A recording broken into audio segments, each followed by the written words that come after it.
दोस्तों आज की क्लास एक महत्वपूर्ण कॉन्सेप्ट के ऊपर पूरी डिपेंड है। एक कॉन्सेप्ट बताऊंगा और उसके बाद में लास्ट में कुछ इंपॉर्टेंट चीज़ें बताऊंगा आपको मैं, जो कि अगली आने वाली क्लासेस में बहुत ज़्यादा हेल्पफुल होने वाली है।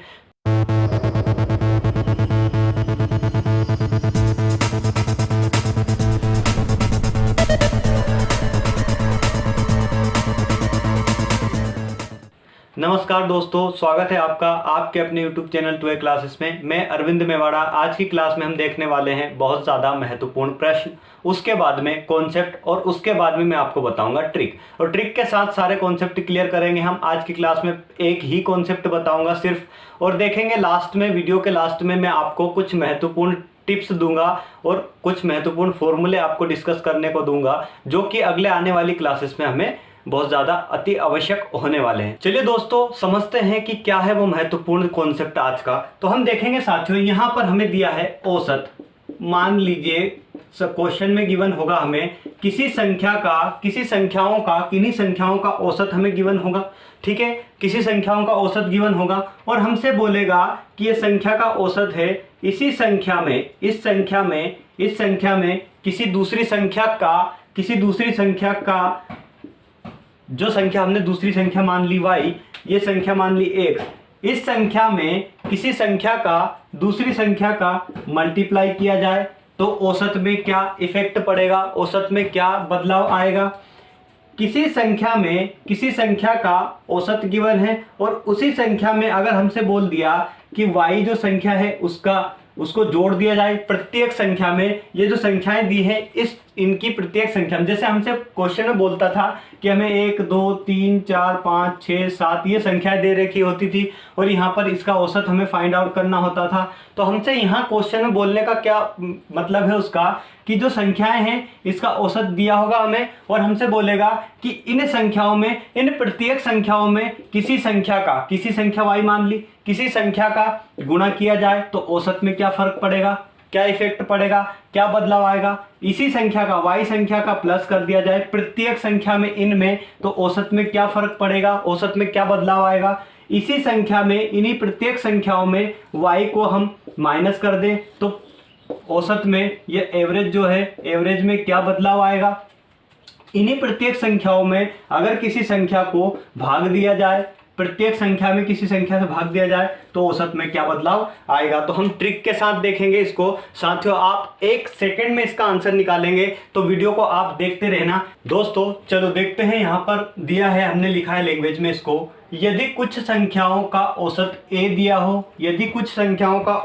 दिया हो, और प्रत्येक संख्या में x जोड़ने को, घटाने को, गुणा करने को या फिर भाग देने को, x को जोड़ने को, x को घटाने को और x को भाग देने को कहा जाए, तो हम करते क्या है, तो नया औसत कैसे फाइंड आउट किया जाता है। नया औसत फाइंड आउट करने का तरीका, जब x जोड़ने को कहा जाए तो एवरेज में ही हम x को जोड़ देंगे। साथियों ट्रिक है, ट्रिक ध्यान में रखना, ट्रिक है, हमें करना कुछ नहीं होता है, सीधे सीधे जो संख्या हमसे बोल रहा है जोड़ने को, घटाने को इस संख्या में, तो उसको हम उस संख्या में नहीं जोड़ेंगे घटाएंगे, हम उस एवरेज में जोड़ेंगे घटाएंगे। चलिए यहाँ पर देखेंगे, x को अगर घटाने को बोला जाए तो हम एवरेज में से सीधे x घटा देंगे, वह संख्या घटा देंगे। गुणा करने को बोला जाए तो x में जो एवरेज है उसी में हम मल्टीप्लाई कर देंगे और एवरेज में ही हम भाग दे देंगे। तो चलिए यहाँ पर हम कुछ एग्जाम्पल लेके देखते हैं कितना जल्दी हम इसको क्वेश्चन को सोल्व करते हैं।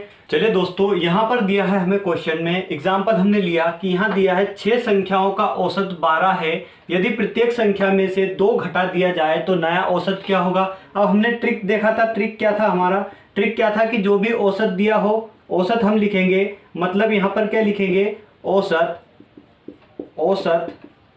और प्लस माइनस गुणा मल्टीप्लाई, जो भी करने को हमसे बोले उसमें। अब यहाँ पर क्या घटाने को बोला तो माइनस का क्या, 2 संख्या आ जाएगी। औसत क्या है 12, माइनस कर दिया 2, तो यहाँ पर निकल कर आ गया 10। आपको 2 सेकंड लगेगा सिर्फ इसको सोल्व करने में। अब यहीं पर हमसे बोल देता है, इसी क्वेश्चन में हम देखते हैं कि मान लीजिए 6 संख्याओं का औसत 12 है और हमसे 2 घटाने को नहीं 2 जोड़ने को बोल दिया, तो यहाँ पर 2 जोड़ देंगे तो संख्या क्या आ जाएगी 12। ठीक है, यहाँ पर 2 जोड़ने को नहीं 2 गुणा करने को चलिए यहाँ पर करके बता देता हूं मैं। यहाँ पर घटाने को बोला तो 10 आया, यहाँ पर जोड़ने को बोल देता तो 12 आ जाता, मतलब नया औसत क्या आ जाता 12। अगर मल्टीप्लाई करने को बोल देता तो नया औसत आ जाता 24। अगर भाग देने को बोल देता तो नया औसत आ जाता 6। इतना आपको समझ में आ गया होगा। नेक्स्ट क्वेश्चन की ओर चलते हैं। मैं यहीं पर एग्जांपल ले लेता हूं। मान लीजिए हमें 7 संख्याओं का यहाँ पर 7 लिख दे हम। चलिए यहाँ पर 7 संख्याओं का औसत दिया है 7 संख्याओं का औसत दिया है 7। हमें 7 संख्याओं का औसत दिया है 7। प्रत्येक में हम किसका मल्टीप्लाई करें? प्रत्येक में 7 का गुणा करने पर हमारे पास नया औसत क्या आएगा? तो यहां से हम इसको रब कर देते हैं। चलिए,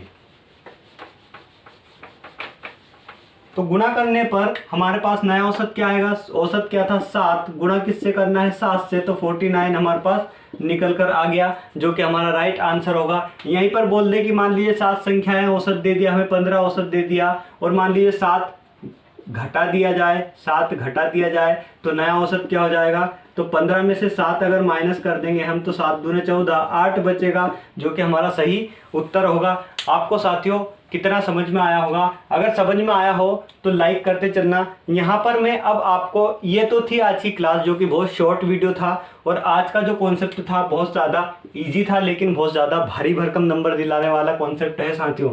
यहाँ पर सीधे आंसर पर क्लिक करके आना, हमें टिक लगा कर आना, और कुछ नहीं करना है, सिर्फ लैंग्वेज को पढ़ना है और थोड़ा सा समझना है। अब चलते हैं। मैं आपको मैंने स्टार्टिंग में बोला था कि कुछ नया कॉन्सेप्ट में बताने वाला हूं लास्ट में, जो कि अगले वीडियो में हमें काम आने वाले हैं। तो यहाँ पर हम कुछ फॉर्मूले देखेंगे। वो फॉर्मूले को आपको याद करके आना है, रट के आना है साथियों। वही फॉर्मूले का यूज़ करके हम, वही हमारे ट्रिक भी हैं, तो ट्रिक और फॉर्मूला एक साथ हम यूज़ करेंगे। तो चलिए देखते हैं फॉर्मूले।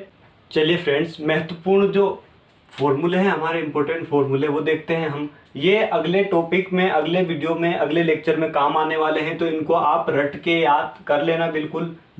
चलिए यहाँ पर देखें यहाँ कि प्रथम n प्राकृत संख्याओं का औसत n/2 होता है। ये हमने देख चुके हैं।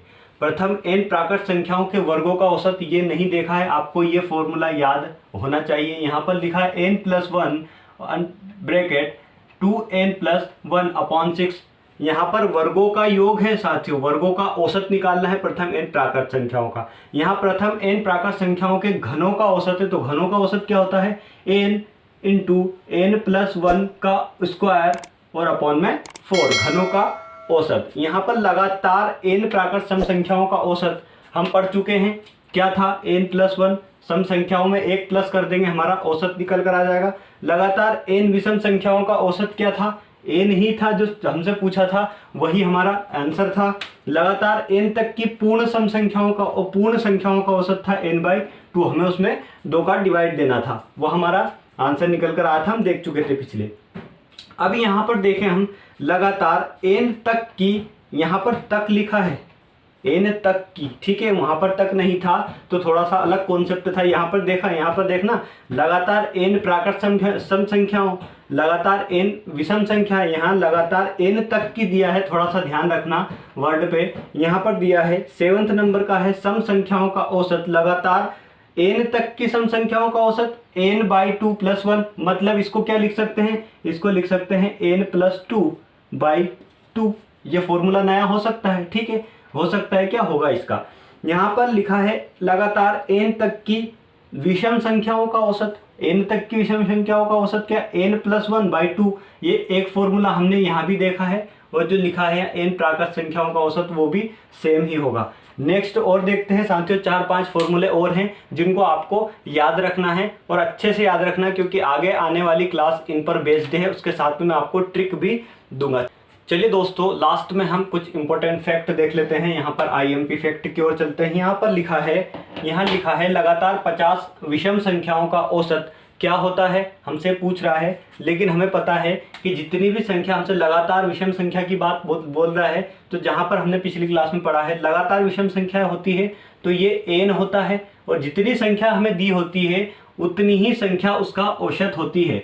मतलब यहाँ पर लगातार 50 विषम संख्याओं का औसत 50 ही होगा। यहाँ पर देखें, यहाँ बोल रहा है कि दो क्रमागत सम संख्याओं का औसत हमेशा एक सम संख्या होगी। वो कैसे, हम देखते हैं। यहाँ पर मान लीजिए लगातार सम संख्या बोली है इसने, तो लगातार सम संख्या मान लीजिए 2 लिखा मैंने प्लस 4 लिखा, ये लगातार है ना, 2 के बाद 4 ही आता है, तो यहाँ पर क्या हो गया 10। ठीक है, अगला ले लेंगे कहीं से भी हम, मान लीजिए यहाँ पर मैंने ले लिया 4 ले लिया, और इसके बाद में कौन सी संख्या आएगी 6, क्योंकि लगातार लेना है, तो यहाँ पर 10 एक सम संख्या है। 10 एक सम संख्या, सॉरी यहाँ पर 10 नहीं आएगा, यहाँ पर 6 आएगा, एक सम संख्या है। यहाँ पर 10 एक सम संख्या है। आगे वाली संख्या ले लो, चलो 12 और फिर प्लस 14 ले लिया मैंने, तो 28 हुआ यहाँ से, तो ये भी एक सम संख्या हुई कि नहीं। तो यहाँ पर दिया है फिर दो क्रमागत, नेक्स्ट कॉन्सेप्ट है, दो क्रमागत विषम संख्याओं का औसत हमेशा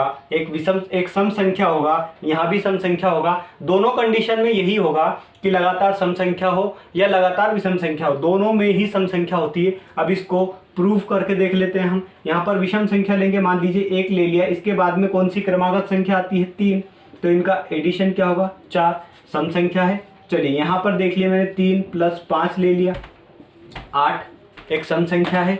यहाँ 5 ले लिया प्लस 7 ले लिया, तो 5 7 12 होता है, एक सम संख्या है। हो गया प्रूफ। तो यहाँ से हम इतना देख सकते हैं।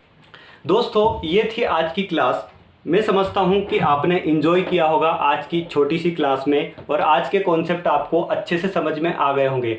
अगर आपको समझ में आ गया हो तो लाइक करते चलना और अपने दोस्तों में शेयर करना, और हाँ, अगर आप मेरे चैनल पर नए हैं तो सब्सक्राइब अवश्य करना और बेल आइकन को प्रेस करना, ताकि हम जितने वीडियो अपलोड करें उसका नोटिफिकेशन आपके पास सबसे पहले पहुँचे। तो लास्ट तक वीडियो को देखने के लिए बहुत बहुत धन्यवाद आपका। जय हिंद, जय भारत, जय श्री राम।